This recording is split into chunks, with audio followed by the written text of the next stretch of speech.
tobanka nin adduunka u lacagta badan ayaa badankood waxay ka soo jeedaan dalka Mareykanka. waxaa kaloo jira in 66 qof ee adduunka ugu lacagta badan ay ka lacag badan yihiin 3.5 bilyan oo qof, taas oo micnaheedu tahay kala bar caalamka.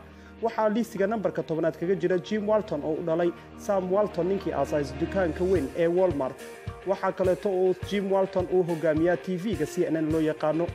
Jim Walton waxaa lacagtiisa lagu qiyaasaa 35.2 bilyan oo dollarka Mareykanka ah. Christy Walton oo ah ayada gabadha adduunka ugu lacagta badan ayaa nambarka 9aad kaga jirta 10 qof ee adduunka ugu lacagta badan. waxaa ka dhintay John Walton oo ay walaalo yihiin Jim Walton. waxay haysataa 37 bilyan oo dollarka Mareykanka ah, waxayna ka soo jeedaa dalka Mareykanka. Shadel Adelson oo ah nin Mareykan Yahuudi ah ayaa dhammaan lacagtiisa wuxuu ka sameeyay khamaarka ama kasiinooga.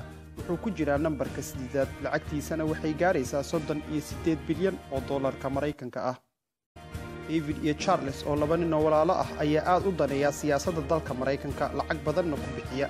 labada nin ayaa ku kala jira 7 iyo 6, waxay lacagtooda kor u dhaaftaa 80 bilyan.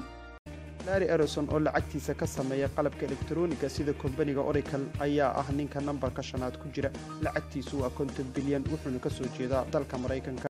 Warren Buffett oo ah nin Mareykan ah ayaa lacagtiisu ballan qaaday in 99% uu dhiibi doono, wuxuu ku jiraa nambarka 4aad, lacagtiisuna waa 64 bilyan.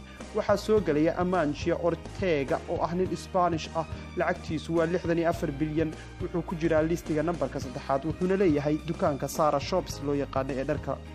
Carlos oo 3 sano ku raaxaysanayay nambarka 1aad ayaa dib loogu riixay nambarka 2aad, lacagtiisu waa 68 bilyan, waana nin Mexican ah.